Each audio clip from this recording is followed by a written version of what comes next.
Students, this is the second part of the video. In the first part of video, we have studied the important features of the age of Geoffrey Chaucer. In this part, we will discuss all about Geoffrey Chaucer, Chaucer's introduction, Chaucer's important work, and Chaucer's contribution to the English literature. Firstly, about Geoffrey Chaucer. Students, Chaucer was born in London in 1340s. Chaucer 1340s के अंदर पैदा होते हैं. यहाँ पे एक contradiction पाया जाता है. कुछ कहते हैं कि 42 के अंदर पैदा होते हैं, कुछ कहते हैं कि 45 के अंदर. But he was born in 1340s. Chaucer's father name was John Chaucer. Student, Chaucer एक businessman family, एक elite class family के अंदर पैदा होते हैं. John Chaucer खुद एक businessman है.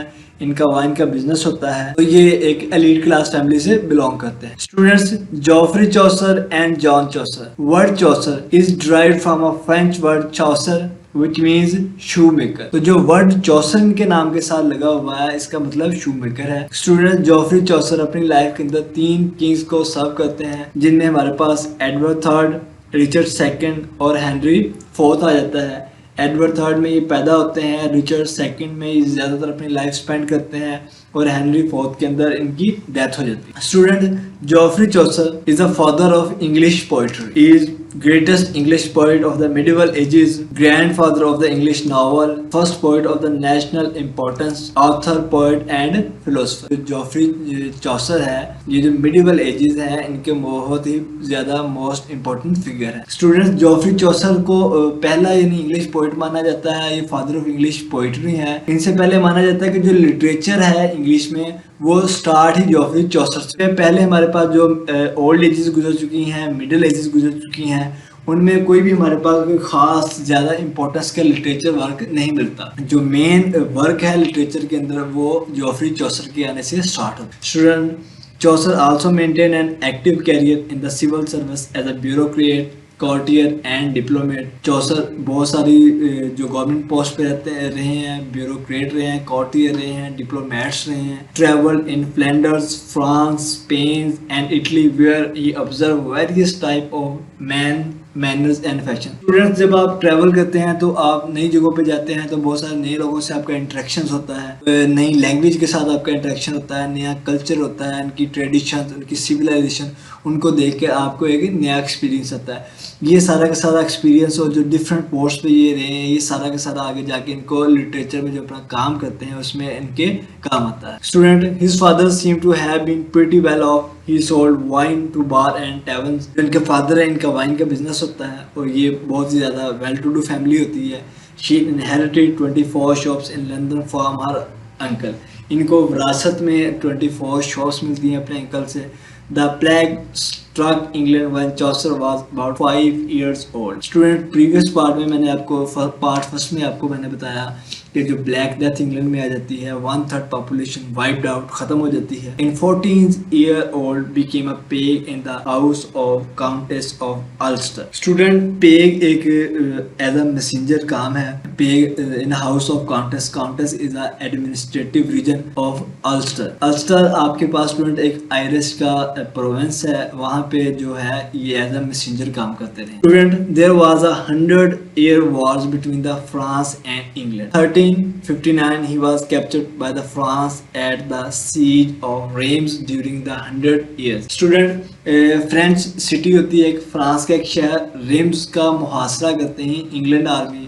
जो जॉफ्री चौसर है वो इंग्लिश आर्मी के अंदर भी सर्व करते रहे हैं. ये एडवर्ड थर्ड के साथ रहे हैं, इनके साथ बहुत ज़्यादा इनका लगाव था. बट मुहासरे के दरमियान जो सीज ऑफ रेम्स है, ड्यूरिंग ये कैप्चर हो जाते हैं, इनको अरेस्ट कर लिया जाता है. But after that King Edward third ransomed year later. तो 1 साल बाद जो आपके पास एडवर्ड थर्ड है वो इनको रिहा करवा देते हैं, वो फाइन देते हैं, तो वहां देके इनको रिहा करवा लिया जाता है. स्टूडेंट, इनके अलावा बहुत सारी पोस्ट पे ये रहे हैं Geoffrey Chaucer. As a royal messenger Chaucer was frequently sent to the continent on secret business for the king. तो ये रॉयल मैसेंजर के तौर पे काम करते रहे हैं. बादशाह के बहुत सारे सीक्रेट बिजनेस, बहुत सारे इंपॉर्टेंट इंफॉर्मेशन जो दूसरे कॉन्टिनेंट्स पे लेके जाना चाहते थे, दूसरे एरिया आते थे या रिसीव करते थे, वो सारा का सारा काम इनके पास था. He became acquainted with the works of the great Italian author Boccaccio, Dante and Petrarch. ये इटालियन जो ऑथर्स है हमारे पास, राइटर हैं, इनसे बहुत ज़्यादा ये इंस्पायर होते हैं.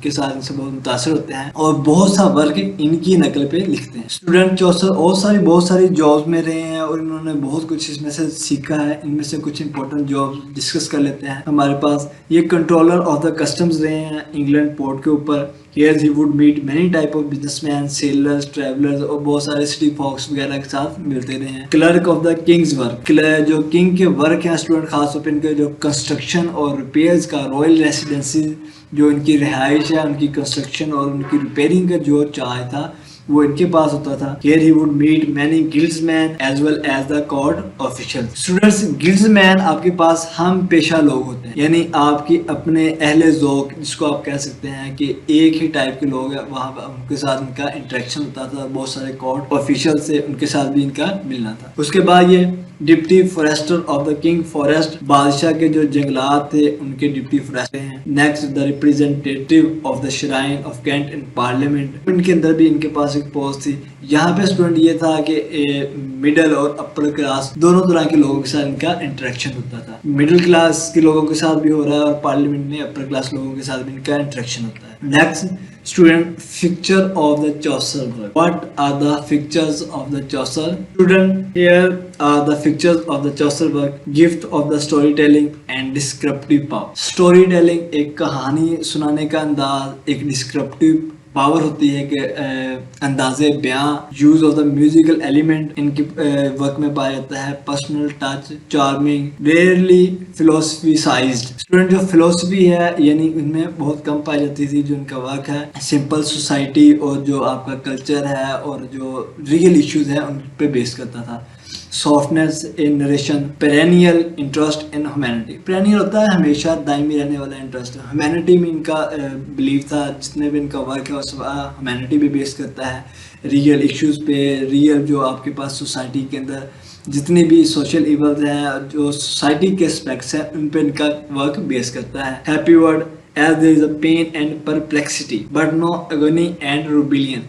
इनके काम में हैप्पी वर्ड था कि यानी पेन भी थी, जिस तरह के लाइफ का दुख दर्द लाइफ का हिस्सा होते हैं, बट अग्नि जो एगोनी और रिबेलियंस, बगावत, इस तरह के फैक्टर इनके काम में नहीं पाए जाते थे। Student, now the poetical work of the Chaucer. Student, जो चौसर का वर्क है उनको हम तीन जो है हमारे पास उनमें रीजन में डिवाइड करते हैं। हमारे पास first of all French period आता है, इटालियन पीरियड आता है और इंग्लिश पीरियड आता है। इनके चौसर को तीन तरह डिवाइड किया गया है, French period, Italian period and English period. French period जिसमें ये फ्रेंच का ज़्यादा इन्फ्लुएंस है, इटालियन पीरियड में इटली का आ जाता है और इंग्लिश पीरियड में खालिस्तान जो पर्टिकुलर वो इंग्लिश का। Student, French period which was the 30 years include has youth and manhood, in which time he was influenced almost exclusively by the French literary models. Therefore this period is called French period. Student, इस work में इस period को French period इसलिए कहा जाता है क्योंकि इनका जितना भी वर्क है वो सारा का सारा जो फ्रेंच के कल्चर है, जैसे कि मैंने पीछे पढ़ा कि बहुत सारी government post, bureaucrat, courtier, diplomats, बहुत सारी पोस्ट पे ये रहे हैं, वहाँ पे सब किया है। तो बहुत सारे एरिया में ये विजिट करते रहे हैं, तो बहुत सारी चीज़ों के साथ इनका इंटरेक्शन हुआ है। तो जो फ्रांस है वहाँ पे जो इनका इन्फ्लुएंस हुआ है, उसके बाद जो वर्क लिखा गया उसको फ्रेंच पीरियड के अंदर हम लेते हैं। Student, in this period he made a translation the romance of the rose from a famous very long poem le roman de la rose. Student, एक फ्रेंच वर्क है ली रोमन डी ला रोज, उनको ये translate करते हैं और translate करने के बाद ये अपना वर्क लिखते हैं द रोमांस ऑफ द रोज। ये इनका वर्क है जो कि फ्रेंच पीरियड में आता है। स्टूडेंट, सेकंड के वर्क में आ जाता है बुक ऑफ डचेस। स्टूडेंट, बहुत ही ज्यादा इंपॉर्टेंट वर्क है इनका, dramatic and emotional power work में मिलेगी आपको। Written after the death of Blanche, wife of Chaucer's patron. Student, patron students होता है आपके पास फाइनेंशियली सपोर्टर, जो आपको पास फाइनेंशियली सपोर्ट कर रहा हो, यानी आप कह सकते हैं कि आपका लीडर या आपका बॉस। जॉन ऑफ गंट एक आपके पास एरिया है जो कि ड्यूक ऑफ लैनचेस्टर, ये आपके पास किंग थे, ड्यूक थे, जिनकी डेथ वाइफ है जो, उनकी डेथ पे ये बुक ऑफ डचेस लिखते हैं। स्टूडेंट्स, अदर इनके वर्क में other minor poems of the Chaucer of the French period, the complaint, unto pity, the complaint of Mars, Anelida and Arcite, the ABC. Student, उसके बाद हमारे पास आ जाता है इटालियन पीरियड में हम देखेंगे कि इटालियन पीरियड में इनके कौन कौन से इंपॉर्टेंट वर्क है। ये 15 साल का ड्यूरेशन है इटालियन पीरियड का। This period he made his first official visit to Italy. ये ऑफिशियल विजिट पे इटली जाते हैं to arrange a commercial treaty with the Genoa, and from this time it is noticeable a rapid development in his literary power and the prominence of the Italian literary influence. Influenced by the Dante, Petrarch and Boccaccio, the chief work of this period. Student जो हमने पीछे देखा है कि जो तीन ये important figures हैं इनसे ये इंस्पायर होते हैं, उनकी बेस पे ये काम करते हैं। इस एज में इस पीरियड के अंदर जो इंपॉर्टेंट वर्क है इनमें Troilus and Criseyde, Palamon and Arcite, knight tale भी इसको कहा जाता है, the house of fame, Dante's divine comedy. Student ये बहुत ज्यादा इंपॉर्टेंट वर्क है जो कि इनके इटालियन पीरियड के अंदर है। इनका बहुत ज्यादा important work the legend of good women, state skill and freedom in expressing heroic couplet narrated tales of 8 virtuous women of antiquity remarkable for their chastity, sincerity and devotion to love. Student chastity, पकीज़गी, sincerity, एक आपके पास devotion, love, faithfulness, love के अंदर जो कुछ खतून है इसमें आपके पास 8 virtuous women, इनके ऊपर ये बुक लिखते हैं the legend of good women. तो ये बहुत ज़्यादा इंपॉर्टेंट का वर्क है। 2 अदर इंपॉर्टेंट पोएम्स हैं इनकी, एनालिडा आर्साइड है। Anelida student a queen of Armenia and her suitor Arcite from the Thebes and Greek. इनके दरमियान एक स्टोरी होती है जो कि एनालिडिया और साइड के दरमियान होता है, एक दूसरे से ये प्यारी है। स्टूडेंट जो रोमांसिस का कॉन्सेप्ट है लिटरेचर के अंदर वो पहली दफा लाने वाले जोफ्री चौसर थे। पहले जो रोमांसिस लिटरेचर के अंदर आता है जो हमें पीछे पढ़ते हैं ओल्ड एजेस में, वो जो रोमांसिस है वो एक सिपाही का वतन के साथ अपनी कंट्री के साथ लव है, लेकिन जो मेल फीमेल का लव का कॉन्सेप्ट है वो बेसिकली जोफ्री चौसर लेके आते हैं। Like many of the Chaucer work it ends abruptly and may be unfinished. इनका यही काम है, ये भी इनके लास्ट डेज में लिखा गया है, तो ये भी अनफिनिश्ड है, अनकम्प्लीट है और बहुत तेजी में इन्होंने इसको। उसके बाद the parliament of the fowls 700 lines, dream vision यानी इनकी एक विजन था उस पर इन्होंने लिखी, written in the rhyme royal. Student rhyme royal is a stanza of 7 lines. इनमें जो इनकी राइमिंग स्कीम होती है वो ABCC है, पॉपुलराइज्ड बाय द चौसर। तो ये बहुत ज़्यादा इनका एक इम्पॉर्टेंट वर्क है। उसके बाद ट्रोइलस एंड क्रेसीड आ जाता है आपके पास। इसमें student first novel written in verse, इनको एक नॉवल भी माना जाता है first. It has a plot, dialogue, humour, irony, realism, conflict, dramatic elements, इनमें सारा कुछ पाया जाता है। It is one of the masterpiece of the world literature, Chaucer's greatest sustained narrative and is only one complete long poem. Student इनको word में जो है मास्टरपीस के तौर पे लिया जाता है और ये एक बहुत ज़्यादा लॉन्ग और कंप्लीट पोइम है इनकी। Characters Cressida is the first true psychological study of the complex woman. Troilus fall in love with the Cressida, a lovely widow. ये एक बेवा होती है, एक खूबसूरत लड़की होती है, ठीक है। उसके साथ जो ट्रोइलस है वो प्यार करता है। एक इस तरह की स्टोरी है जो औरत की साइकोलॉजिकल स्टडी है, जो नॉवेल्स के अंदर फर्स्ट टाइम ली गई है, वो इसमें ट्रोइलस एंड क्रेसीड भी माना जाता है जो कि जोफ्री चौसर ने लिखा है और इसको एक मास्टरपीस लिया जाता है लिटरेचर। स्टूडेंट लास्ट हमारे पास आ जाता है English period. English period student हमारे पास 1386 से स्टार्ट होता है और 1400 तक जाता है। स्टूडेंट इसमें हमारे पास जो सबसे ज़्यादा इम्पोर्टेंट और मास्टरपीस मोनूमेंटल वर्क है वो हमें इंग्लिश पीरियड के अंदर मिलता है। इसमें हमारे पास सबसे इम्पोर्टेंट वर्क है वो कैंटरबरी टेल है। Student the Canterbury tale is the masterpiece work in the literature in the middle ages and also in all over literature. Middle ages के अंदर भी और ऑल ओवर स्टूडेंट लिटरेचर अगर देखा जाए तो उसमें भी इसको एक मास्टरपीस के तौर पे लिया जाता है। Chaucer's Canterbury Tales influenced by the Boccaccio's. Chaucer's Canterbury tale influenced by the Boccaccio's Decameron collection of the 24 stories. Student जो कैंटरबरी टेल है हमारे पास वो is a collection of 24 stories.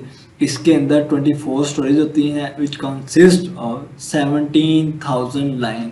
जो कि 17,000 लाइनों पे मुश्तमिल है कैंटरबरी टेल। इसमें स्टूडेंट हमारे पास 29 पिलग्रिम्स हैं और एक नरेटर है, यानी एक स्टोरी जो बयान करता है, और टोटल 30 कैरेक्टर आ जाते हैं हमारे पास इस पूरी स्टोरीज के अंदर। ये चौसर के अकॉर्डिंगली, जैसा कि चौसर ने पहले बताया इस काम को स्टार्ट करते हुए, उन्होंने बताया कि एक जो पिलग्रिम है वो 4 स्टोरीज बताएगा, यानी 2-2 बताएगा। इन्होंने एक जगह पे जाना होता था, थॉमस बैकेट, 2 आते हुए और 2 जाते हुए, तो इस लिहाज से इनकी 120 स्टोरीज बनती हैं।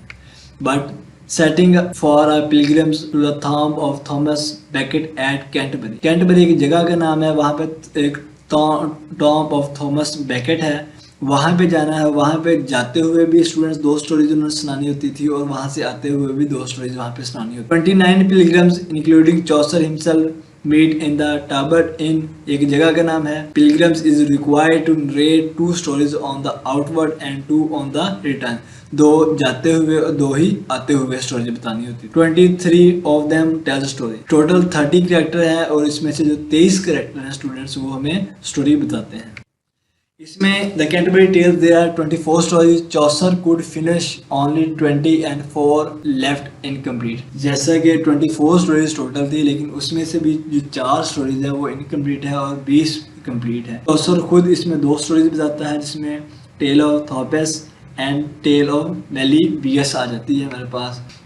उसके बाद the Canterbury tales begin with knight tale and ends with the parson's tale. Student ये एमसीक्यूज में आ जाता है कि इसमें आपके पास कैरेक्टर्स कितने थे, इसमें स्टोरीज कितनी बताई जाती हैं। ये सारा एमसीक्यू पॉइंट ऑफ व्यू से बहुत ज़्यादा इंपॉर्टेंट है। जो है वो नाइट टेल है, यानी जो फर्स्ट टेल है वो नाइट टेल आती है, जो लास्ट है वो पर्सन्स टेल है।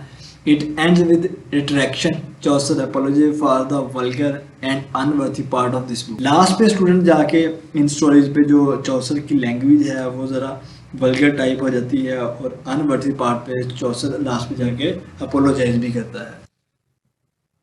तो स्टूडेंट्स ये हमारे पास सारे के सारे चौसर द कैंटरबरी टेल के कैरेक्टर्स हैं। स्टूडेंट्स ये जितने भी कैरेक्टर हैं सोसाइटी के, जो सोसाइटी है उसमें आप हर एस्पेक्ट के लिहाज से, हर पहलू में जितने भी जाविये सोसाइटी के होते हैं वो इस टेल के अंदर में मिलते हैं। तो इनके अंदर कंप्लीट एक सोसाइटी को रिप्रेजेंट किया गया है। स्टूडेंट अब हमारे पास जो इनके कैरेक्टर्स हैं, जो हमने बताया कि इसमें पिलग्रिम्स हैं, उनको बयान कैसे किया गया, उनको डिस्क्राइब कैसे किया गया according to their job, their type and colour of their clothes, their accessories, jewelry, pets, other portables, the way they act, their income, their secrets, their status in society as whole, the way they speak, their slang और accent, उनका लहजा, उनके बोलने का अंदाज, उनके society में status क्या है, सीक्रेट, उनकी इनकम, किस तरह वो बिहेव करते हैं, देयर मूड ऑफ ट्रांसपोर्टेशन, ये सारे के सारे अवावल थे, ये सारी की सारी चीज़ें थी, इंपॉर्टेंट पॉइंट्स थे जिनके अकॉर्डिंगली उन जो कैरेक्टर्स हैं, पिलग्रिम्स हैं, हमारे पास उनको डिस्क्राइब किया गया। स्टूडेंट कैंटरबरी टेल के जो इंपॉर्टेंट कैरेक्टर्स हमारे पास ये सारे के सारे आपके सामने हैं, जिसमें आप इसको देख सकते हैं इजीली। इसमें एक कैंटरबरी टेल के साथ स्टूडेंट ये हमारे पास कैंटरबरी टेल लास्ट पे हमारे पास आ जाता है Chaucer's contribution to the literature. What is the contribution of the Chaucer to the English theatre of the English language and poetry. Student old ages के अंदर हमारे पास ओल्ड ही इंग्लिश थी, उसके बाद नॉर्मन कंक्वेस्ट होती है, ठीक है, तो यहाँ पे वो फ्रेंच लेके आते हैं, उसके बाद जो फ्रेंच और ओल्ड इंग्लिश स्टूडेंट हमारे पास मिलती है और एक स्टैंडर्ड इंग्लिश बन जाती है। बेसिकली जो रियलिस्टिक वे में इंग्लिश लैंग्वेज को लिटरेचर के अंदर और पोइट्री के अंदर यूज़ किया गया है वो जॉफ्री चौसर करते हैं, इसलिए इनको क्रिएटर ऑफ इंग्लिश लैंग्वेज कहा जाता है। First मैट्रिकल artist, humourist and humanist, जो इंसानियत पे, इंसानियत के आइडियल्स पे, एथिक्स पे जो काम किया गया है, वो फर्स्ट जो हमारे पास पोइट है वो जॉफ्री चौसर ही हैं। First national poet of the England, he gave reform and reshaped language as a powerful instrument of the expression. तो जो कहते हैं कि language is a tool of expressing ideas, feelings and emotion, तो first time English को जो आपके पास expression as a instrument of expression use किया गया वो जॉफ्री चौसर की तरफ से किया गया। First great realist believed that poetry is the free secular spirit, portrayed comprehensive picture of the contemporary life, realistically presented the social, economic and religious condition of the age। तो मैंने आपको बताया कि जो इन्होंने टेल्स जो अपना वर्क लिखा है, उस तमाम वर्क के अंदर सोशली तौर पे, इकोनॉमिकली तौर पे, रिलीजियसली तमाम कंडीशन को, तमाम एजेस को उन्होंने रिप्रेजेंट किया है। Keen observer of the man and manners. के बाद इनकी characterisation of Chaucer, first great character painter, portrait real life character. इनकी कैंटरबरी टेल के अंदर जितने भी स्टूडेंट्स कैरेक्टर है, कोई उसमें सुपर नेचुरल चीज़ें नहीं है। जितने भी कैरेक्टर्स लिए गए हैं सोसाइटी के अंदर लिए गए हैं, सोसाइटी के अंदर पाए जाने वाले इश्यूज और सारे के सारे उनके अकॉर्डिंगली उनको डिस्क्राइब किया गया। Characters are drawn from a keen observation of the man and women, first writer to bring atmosphere of the romantic interest about man and women. तो जो रोमांटिक इंटरेस्ट मैन और वुमेन के दरमियान है, मैंने जैसे आपको बताया पहले, तो इसका कॉन्सेप्ट भी चौसर लेके आता है। उसके बाद उन पे क्रिटिसिज्म जो आता है, Chesterton humorously remarks, "If Chaucer is the father of poetry, he is the grandfather of the English fiction." उसके बाद एल्बर्ट कॉल्स करते हैं चौसर को इस तरह, the earliest of the great modern. जो जितने भी हमारे पास ग्रेट मॉडर्न फिगर्स हैं, उनमें से सबसे ज़्यादा अर्लीस्ट हमारे पास जोफ्री चौसर है। तो स्टूडेंट, आज की हमारा जो इसमें मिडिल एजेस और जोफ्री चौसर खत्म होता है, इसमें ये कंप्लीट है। Next Elizabethan drama with respect to the Christopher Marlowe and William Shakespeare पे वीडियो बनाएंगे, उसको डिस्कस करेंगे। और नेक्स्ट, अल्लाह हाफिज़।